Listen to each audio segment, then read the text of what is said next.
Assalamualaikum warahmatullahi wabarakatuh.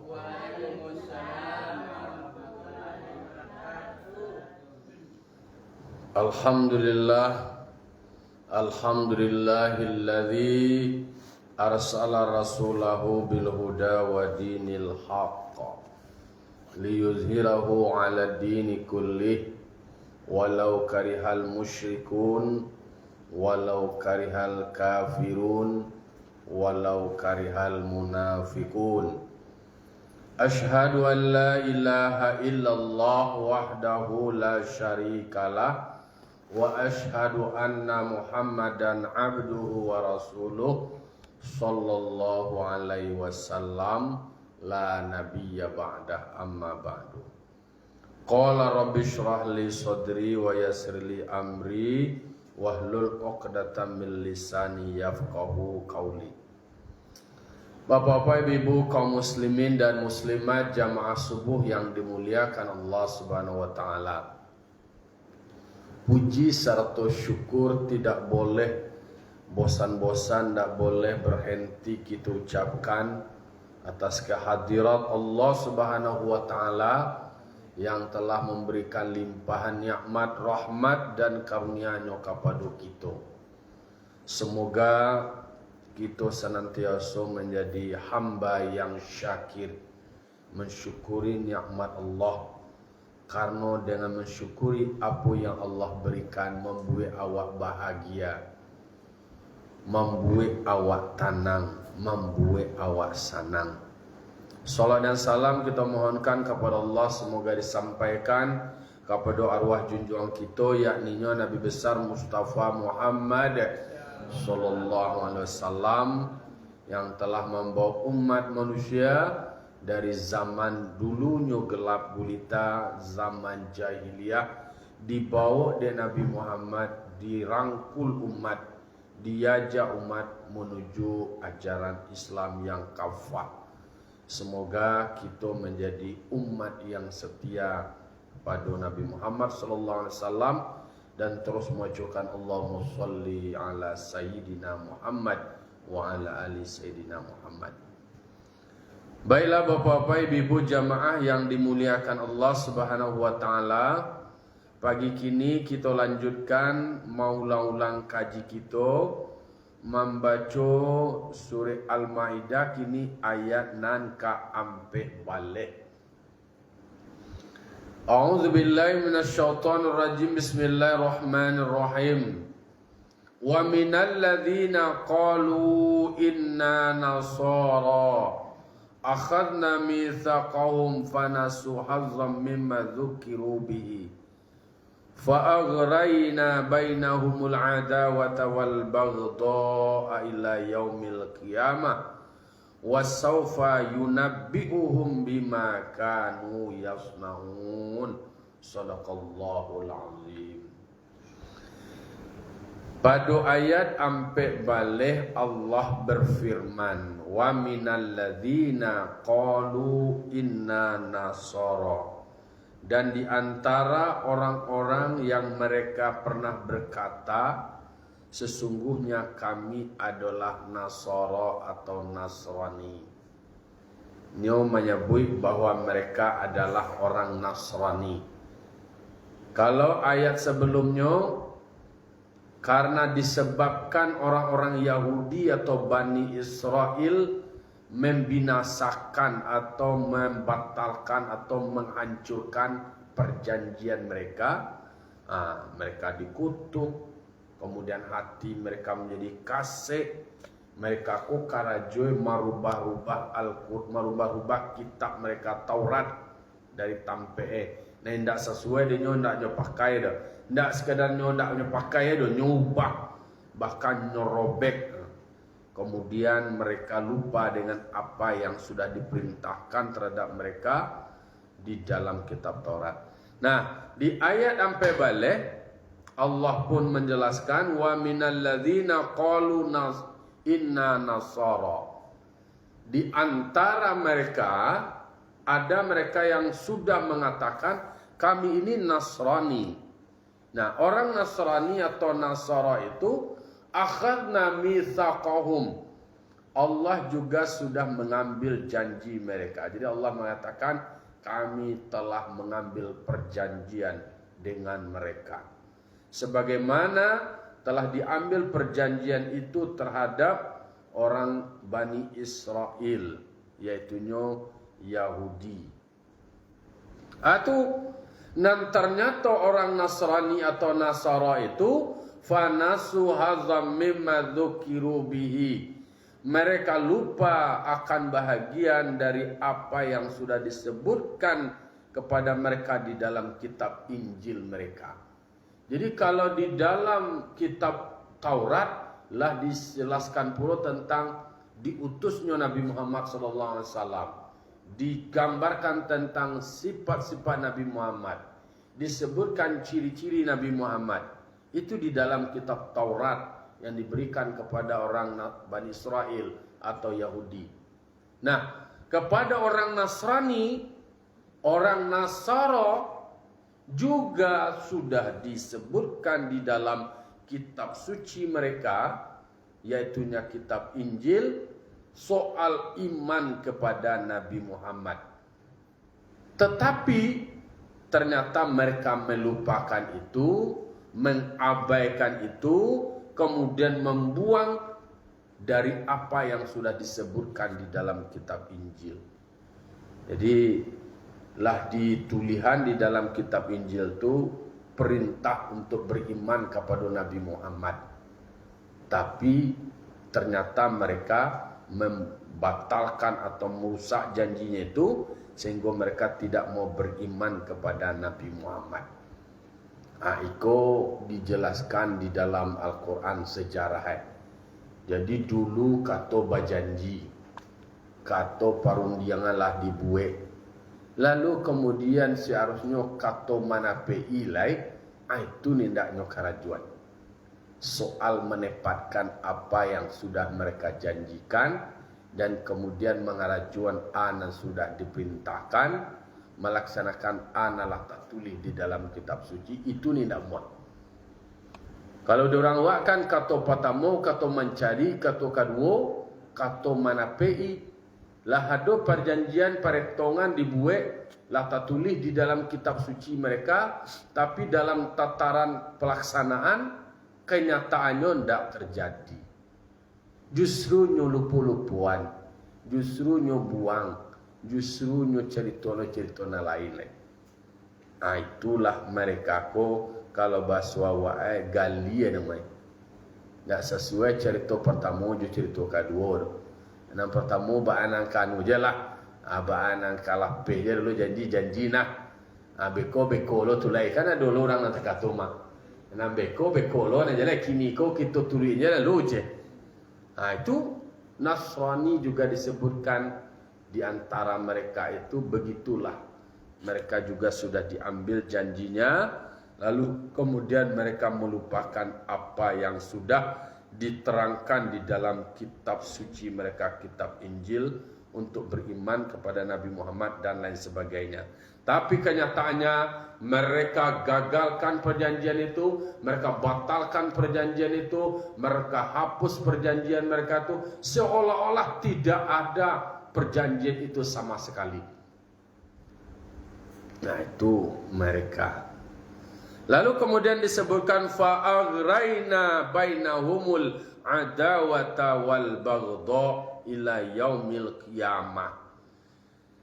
Karena mereka melupakan apa yang sudah diterangkan di dalam kitab suci mereka. Lalu kemudian di antara mereka terjadilah permusuhan dan saling bermarah-marahan sampai hari kiamat. Kalau Yahudi kan 5 akibat darinya membatalkan janji itu. Mereka dikutuk, lalu kemudian hatinya menjadi kasih, lalu kemudian perbuatan mereka itu mereka karajo mau berubah kalimat yang ada di dalam kitab mereka, kemudian lupa dengan apa yang diperintahkan, kemudian mereka memperlihatkan pengkhianatan. Itu yang di orang Yahudi. Nah, Sementara orang Nasrani, mereka yang juga melakukan hal yang sama, di antara mereka itu terjadilah permusuhan, terjadilah bangih-bangihan. Dek gara-gara mereka membatalkan janji mereka, ada yang pro dan ada yang kontra, ada yang setuju dan ada yang tidak setuju. Ada terjadi tentu bangih, tentu bermusuh-musuhan. Jadi di dalam diri mereka itu muncullah saling yang namanya pertikaian, kemudian perbedaan kepentingan mereka. Maka setiap kelompok di antara mereka mengkafirkan kelompok yang lain. Banyak loh sekte-sekte itu, banyak loh kelompok-kelompok, banyak loh firqah-firqah. Terjadilah perpecahan-perpecahan. Nah itu kalau awak mencaliak kepada sejarah takatu, berarti tergambar kalau orang nanindak patuh kepada pedoman yang satu, muncullah namanya pertikaian.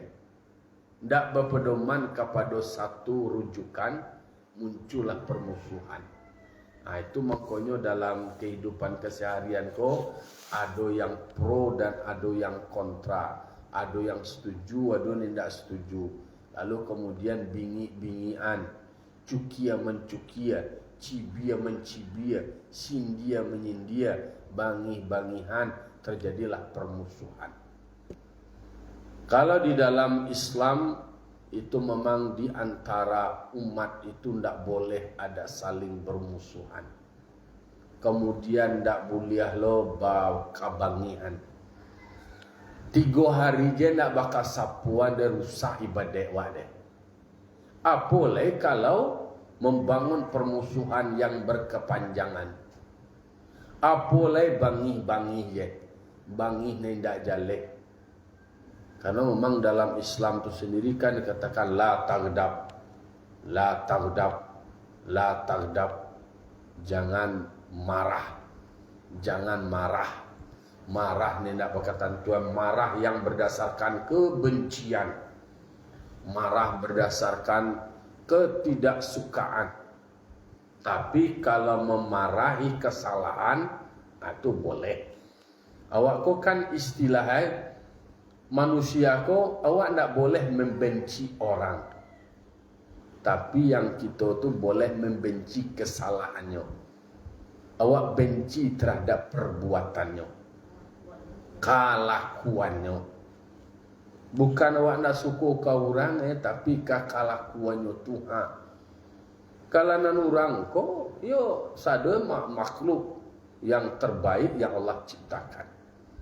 Tetapi ba'a kemudian memeloan kelakuan kota dia. Jadi kelakuan kalau di dalam kaji tasawuf itu, dalam kajian tarikat itu kan nan kadi peloan itu kan parangai itu kelakuan. Tidak boleh awak saling bermusuhan, tidak boleh ada saling bermarah-marahan, tidak boleh saling indak bakasapuan.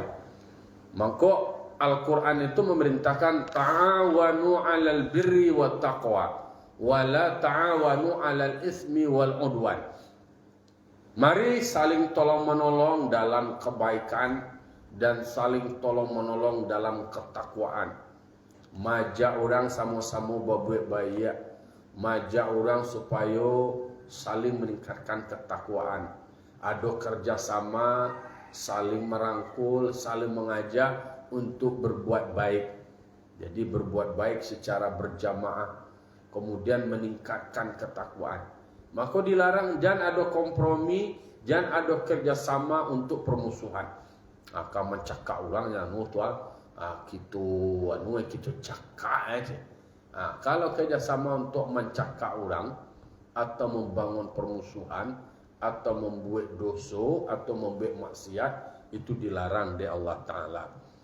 Maka konsekuensi dari orang Nasrani menggagalkan atau merusak atau membatalkan, membinasakan janji mereka, menghancurkan perjanjian yang sudah mereka sebutkan, dan kemudian mereka melupakan apa yang sudah disebutkan di dalam kitab suci mereka, sehingga mereka tidak mengakui Nabi Muhammad, maka terjadilah di antara mereka permusuhan dan saling bermarah-marahan sampai hari kiamat. Itu janji Allah. Ikut sampai kini. Itu kan Allah Ta'ala yang menyebutkan. Jadi orang Yahudi, mereka itu mengunci bahwa Rasul mereka hanya sampai Nabi Musa. Walaupun di dalam kitab suci mereka itu diterangkan akan diutus seorang Rasul yang bernama Nabi Muhammad SAW, tertulis dalam kitab suci mereka, mereka lupakan, mereka abaikan, dan mereka anggap tidak ada. Bahkan ayat-ayat bicara soal Nabi Muhammad nyocabia atau nyubah, itu Yahudi. Ternyata di level ke bawah jalan sampai kepada Nasrani, bahwa di dalam kitab Injil mereka juga disebutkan tentang sifat Nabi Muhammad, menceritakan tentang diutusnya Nabi Muhammad. Nak kata juga dah, nyo hanya berhenti sampai Nabi Isa. Indah lah nyo akui Nabi Musa. Orang Yahudi tidak mengakui Nabi Isa, orang Nasrani tidak mengakui Nabi Musa. Jadi ini terpatok kah kelompoknya itu aja sampai Nabi Isa aja. Ini kunci di situ. Kalau umat Islam tetap mengakui Nabi Musa adalah Rasul Allah, wajib beriman. Nabi Isa juga adalah Rasul Allah, wajib lo beriman. Bahkan di dalam mi'rajnya Nabi, bertemu Nabi Muhammad jo Nabi Isa ko di langit kedua.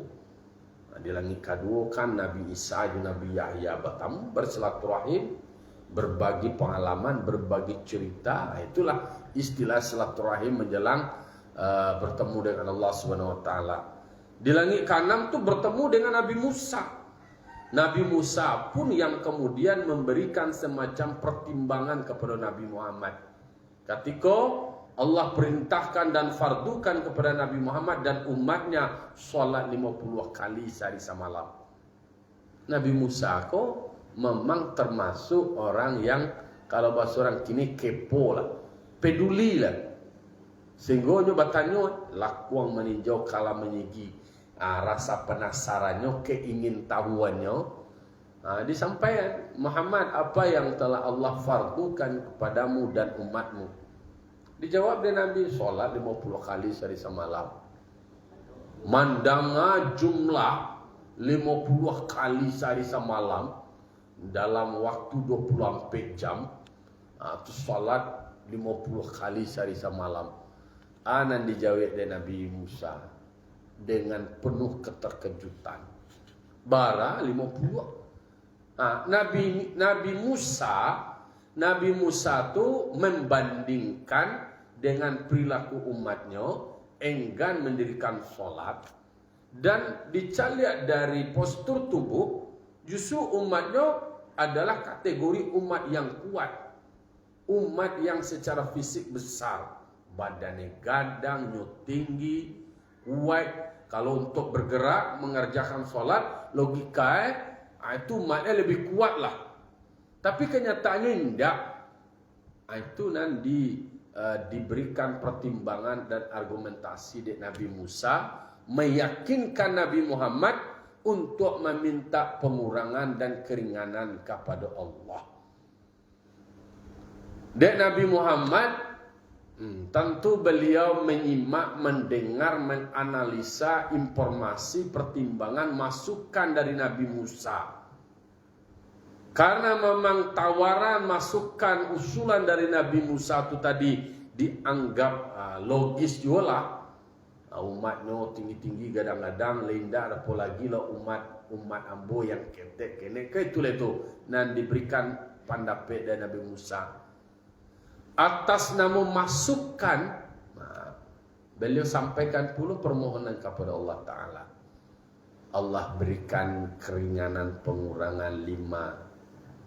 Ulang lo bisa bilang sudah tulis. Ulang lo 5 sampai 9 kali, tinggal 5 lagi. 5 tu nak nama lo Nabi Muhammad balik le, kalau balik le hilang lo 5 tu angui lagi. tua bile nak dolo leh lai. Artinya adalah bahwa umat Nabi Musa juga diperintahkan mendirikan sholat. Nabi Musa dan rasul-rasul sebelumnya juga diperintahkan sholat. Tapi tata cara pelaksanaan sholat yang sempurnanya itu, itulah sama Nabi Muhammad kok, awak umat Islam kok. Diatur soal waktu, soal persyaratan, secara jumlah, kemudian tata cara pelaksanaannya, ada urutan-urutannya, kemudian ada berbagai variasi gerak-geriknya, kemudian bacaan-bacaannya. Nah, itu sudah diatur detail. Nah, berarti Islam menyempurnakan semuanya. Maka setelah Islam sempurna, Allah redho menjadikan Islam sebagai agama. Itulah detik-detik kemudian Nabi Muhammad dipanggil oleh Allah Subhanahu wa taala. Dan jalai bahwa kalau orang Yahudi dia hanya berhenti sampai Nabi Musa, tidak mengakui Nabi Isa, tidak mengakui Nabi Muhammad. Nah, kalau orang Nasrani berhenti sampai di Nabi Isa. Nah, Nabi Musa yang sebelumnya pun tidak terima, tidak akui. Apalagi Nabi Muhammad. Padahal di dalam kitab suci mereka itu sudah dituliskan atau disebutkan keterangan tentang kerasulan Nabi Muhammad. Maka akibatnya mereka orang Nasrani ini kemudian di antara mereka terjadilah permusuhan, terjadilah di antara mereka saling marah sampai hari kiamat. Nah, ternyata memang saling bermusuhan itu adalah satu penyakit yang sangat berbahaya. Menceli orang ko jejuk, dia menceli orang lain yang berbeda je nyo, nambah lain je nyo, lalu kemudian muncul rasa kebencian. Kadang-kadang kebencian itu karena dengki. Mungkin yang merasa kurang dan merasa apa sehingga muncul jejuk yang menceli orang. No semaikan rasa permusuhan. Maka dalam wak mengaji hendaknya permusuhan itu kita sabanci-banci orang kotilah orang na banci nan awak jan banci. Sebab nan orang nan banci Jawa tu di paso bana lo elok kawak nak lo bisa tu dah. Namun nyo banci padianya lah. Ayo, kalau nyo ndak manyapu awak kotilah. Nanjale awak manyapu kewajiban awak. Nanjale awak wak peloan diri awak. Nyo itu tadi kalau orang nan banci Jawa tu karena nyo berbeda Jawa cara pandangnya berbeda. Nyo majak awak ka neraka, awak ka surga, jalanan elok dewa. Tu nya ka tuju dia tu dah. Anak muah tu dah. Ya Jawa kamu saji ke surau, anak pergi ke surau lah seorang tu ke surau lah, ngajak na orang je. Yo adu-adu lah. Jadi makanya kalau seandainya di antaranya tu adalah ndak manyapu awak, nyejuk kawak koti je lah padiannya. Jangan balik kejahatan orang dengan kejahatan. Kalau bisa orang jejuk kawak, wak balik dengan senyuman. Aku kan bicara perintah gua. Lah bangi orang kawak di jebaleh lo je senyum membeli. Oh nama lengah kot. Kalau malengah banai kan atas singgung dia jengik wa rumah. Kot. Ayo nak perasaan awak tu itu nak kawak jago perasaan awak. Kot lah nak jalan perasaan awak jago.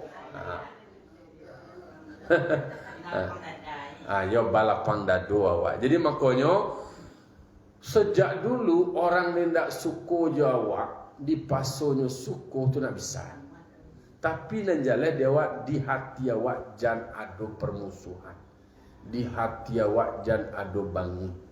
Mangko ado ahli tasawuf namanya Rabi'ah Al-Adawiyah padusinya. Beliau dengan konsep mahabbah, konsep cinta, kecintaannya kepada Allah. Sehingga semua di dalam dirinya itu adalah cinta karena Allah, mencintai Allah. Sehingga nak ada rasa ruang untuk benci leh. Benci kau orang nak ada. Jangan kau orang yo ka setan-setan ada benci kano kasadonyo tu hatinya tu lah penuh cinta kepada Allah. Nak ada ruang untuk benci leh. Nak ada ruang bermusuhan, nak ada ruang jejuk, nak ada ruang bangih leh. Nah, nado itu adalah cinta semata-mata karena Allah. Full lah hatinya tu penuh cinta kepada Allah Ta'ala.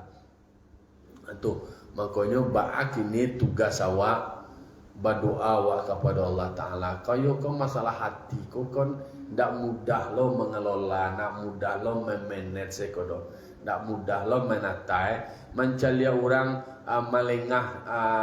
malengah nawak ko awak kan langsung anu lo awak dah sudah tersinggung lo awak deh. Bahas supaya awak bawaan hati awak tarimo syukur. Kan di situ keberhasilan Nabi itu, Nabi Muhammad kan di situ keunggulan dan kekuatannya. Sajejuk-jejuk orang, sabanci-banci orang, sabangi-bangi orang, beliau menjawab ejo lapang sajun. Apalagi ketika Nabi Muhammad ketika hijrah pertama tu ke Taif. Jadi di dekat Makkah tu ada sebuah kota namanya kota Taif. Kota Taif tu termasuk kota yang subur. Ini ke Makkah kau ada hujan ini kau. Makkah musim awal Januari hujan itu. Jadi di Taif itu kotanya sejuk, rindang, hijau. Sejak dulu ketika Nabi Muhammad mulai diusik di Makkah, mulai diganggu oleh orang kafir Quraisy, sehingga ada agenda-agenda pengusiran Nabi Muhammad. Nabi Muhammad pergi ke Taif ko, karena Taif ko agak kota, mungkin masyarakatnya lebih agak maju, kemudian agak intelektual. Kan tak kata, datang Nabi Muhammad dengan harapannya positif. Kok ada penyambutan dan penerimaan positif dari orang Taif. Tapi apa yang terjadi? Justru orang Taif itu menyakiti Nabi dengan caci makian, melempar Nabi. Jadi tidak hanya dengan melempar dengan kata-kata, tapi melempar jauh batu, jauh melempar jauh ciri jauhan, kotoran hewan, kotoran ternak, kotoran unta. Sehingga terluka Nabi Muhammad. Dalam kondisi kata misi Nabi adalah misi yang baik. Yang disampaikan oleh Nabi adalah ajaran Islam. Diajak orang berbaik. Kok Nabi Muhammad kok? Apa penerimaan orang? Justru Nabi Muhammad disakiti, dicaci maki, ditolak, kemudian diusir dan dilempar. Sehingga Nabi Muhammad terluka. Mencaliak takatunan malaikat mencaliak Rasul pilihan Allah, Rasul yang mulia, disakiti di orang Taif, dilempari dengan kotoran hewan.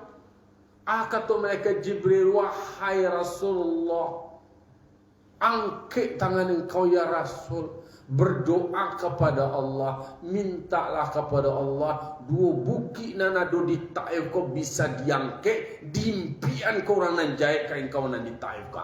Tak tu banat tawaran malaikat Jibril kepada Nabi Muhammad, mencaliak parangnya umat yang menyakiti Nabi. Tapi aja dia Nabi Muhammad, kok kan disuruh malaikat banam ya angkat tangan. Kalaulah Nabi mendoa, kena baca makbul mah. Kerja mereka angkat dua tangan engkau, mohon kepada Allah, minta kepada Allah supaya diangkat dua bukit, dua gunung yang ada di Taif dan tinggi gadang kau, dimpian ke negari Taif tu, kau orang-orang yang menyakiti engkau tu. Jawab dia Nabi Muhammad, la inda fa innahum qaumul la ya'lamun. Karenanya dek lun tahu kolai. Jangan, ndak doh. Ndak namuh Nabi Muhammad menerima tawaran terus. Ba amang konyo menyakiti ambo mungkin dia nyulun tahu ju ambo lai. Padahal Nabi Muhammad kok kan orang bapangke gak anu orang mulia kok Rasul Allah.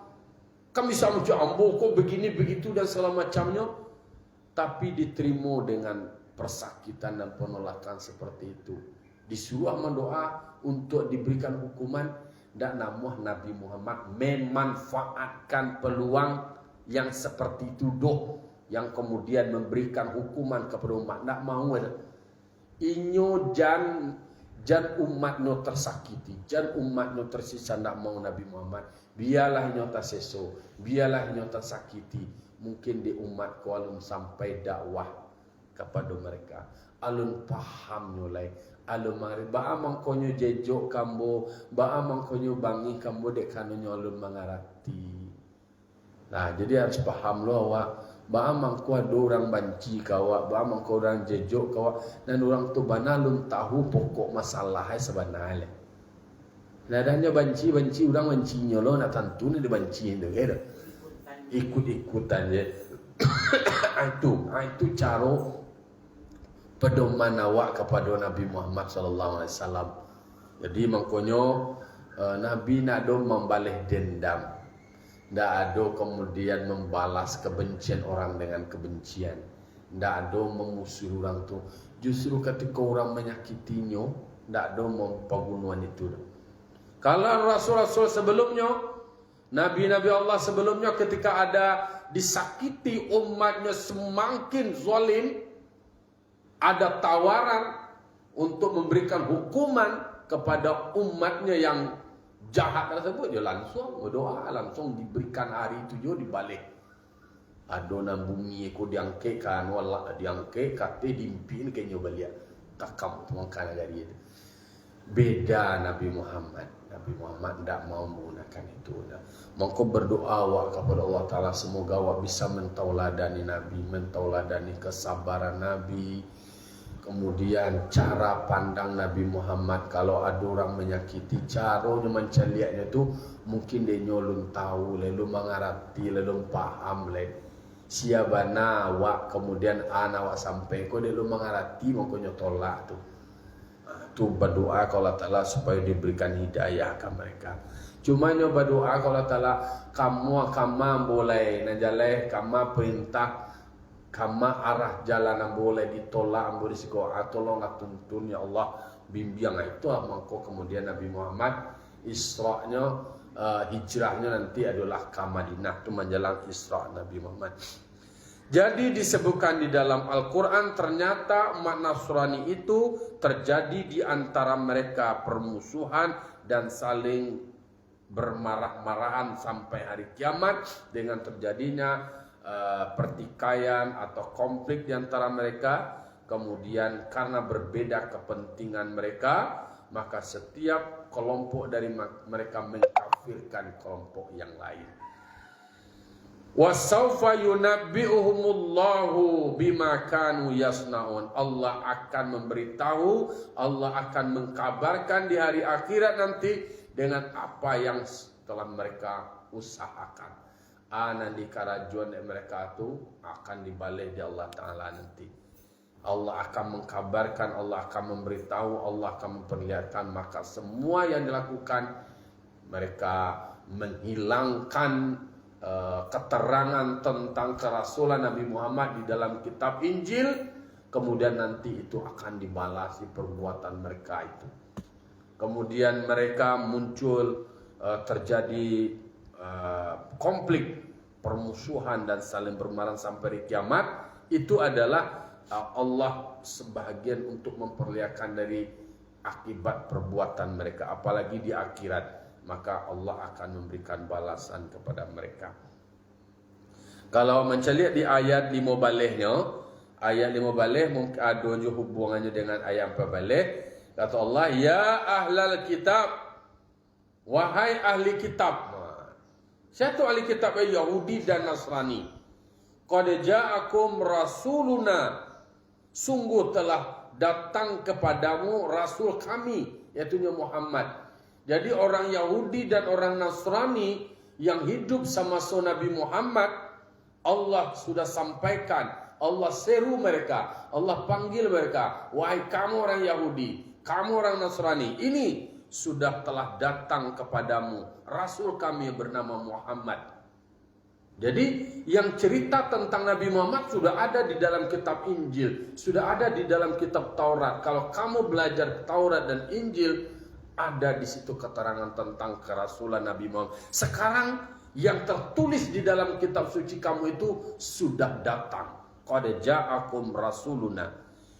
Sungguh telah datang Muhammad Rasulullah itu. Yubayyinu lakum katsiran mimma kuntum taktumuna minal kitab. Rasul itu, Nabi Muhammad itu yang telah akan menerangkan untukmu kebanyakan dari apa yang kamu sembunyikan di dalam kitab suci. Yaitunya yang kamu sembunyikan seperti ayat, rajam dan sifat-sifat Nabi Muhammad. Jadi Nabi Muhammad SAW sudah datang, Nabi membongkar, Nabi menerangkan, Nabi Muhammad SAW menjelaskan ana salamokonyo sembunyikan nan terkandung di dalam kitab suci mereka. Nandak katuju dia nyo anan doan, nandak katuju dia nyo bubah, nandak sesuai dia nyo tukar-tukar, nandak sesuai dia nyo kemudian nyo cabiat dan segala macam. Ah di jalan ada Nabi Muhammad. Ah diterangkan. Kan. Nabi yang diingkarinya. Ya. Isa dan Nabi Muhammad karena itu istilahnya yang punya pengaruh besar lah gitu. Nah, itu nanya ingkari, itu nendaknya ketujuan. Wa ya'fu an katsirin. Kemudian membiarkan dari kebanyakan dan demikian. Maka itu yang diterangkan Allah di dalam Al-Quran. Jadi Rasul itu menerangkan kebanyakan dari apa yang mereka sembunyikan, kemudian membiarkan dari yang kebanyakan yang lainnya. Karena Rasul itu mana yang tidak mengandung maslahat itu tidak dijelaskan. Qad ja'akum minallahi nurun, sungguh telah datang kepadamu dari Allah itu nur. Nur itu adalah Nabi Muhammad sallallahu alaihi wasallam. Wa kitabum mubin, dan kitab yang nyata, yaitunya Al-Qur'an. Jadilah datang nur, yaitunya Nabi Muhammad, dan datang turun kitab yang nyata, yaitunya Al-Qur'an. Jadi itu yang Allah sebutkan. Jadi tambahnya ayat lain. Di dalam ayat berikutnya tu ayat 6 balik, yahdi bihillah, Allah memberikan hidayah dengannya Al-Quran itu, manittaba'a ridwanahu, orang yang mengharapkan mengikuti keridhaan Allah dengan dia beriman kepada Allah, subulas salam, yaitunya Allah tunjukkan jalan yang selamat. Wa yukhrijuhum minadz zulumati ilan nur biidnihi, Allah mengeluarkan mereka dari kegelapan, yaitunya dari kekafiran menuju iman, menuju nur, biiznihi dengan izinnya Allah, yaitunya dengan iradatnya Allah. Wa yahdihim ila siratim mustaqim, Allah menunjukkan mereka ke jalan yang betul, yaitunya Islam. Jadi turun Nabi Muhammad, diutus Nabi Muhammad sebagai Rasul itu adalah nur. Kemudian ada kitab suci yang nyata, yaitunya Al-Quran. Kemudian ada sirati mustaqim, jalan yang lurus, yaitunya agama Islam. Nah itunya tuh. Jadi Islam sebagai agama yang lurus, agama yang betul, lalu kemudian Al-Quran diturunkan, Nabi Muhammad sudah diutus, itulah yang kemudian Allah menyebutkan yahdihillah, yahdi bihillah, Allah memberikan hidayah kepada orang yang mengikuti keredaannya ke subulas salam, menuju jalan yang selamat. Semoga kita diberikan keselamatan, talangkahan dewa tajalanan dewa jalanan lurui, tak amalkan dewa agama Islam, tak ikuian dewa Al-Quran, kemudian tak pedomane dewa Nabi Muhammad sallallahu alaihi wasallam. Fa'tabiru ya ulil absar la'allakum turhamun. Allahu muwaffiq ila aqwamit thoriq. Assalamualaikum warahmatullahi wabarakatuh. Waalaikumsalam.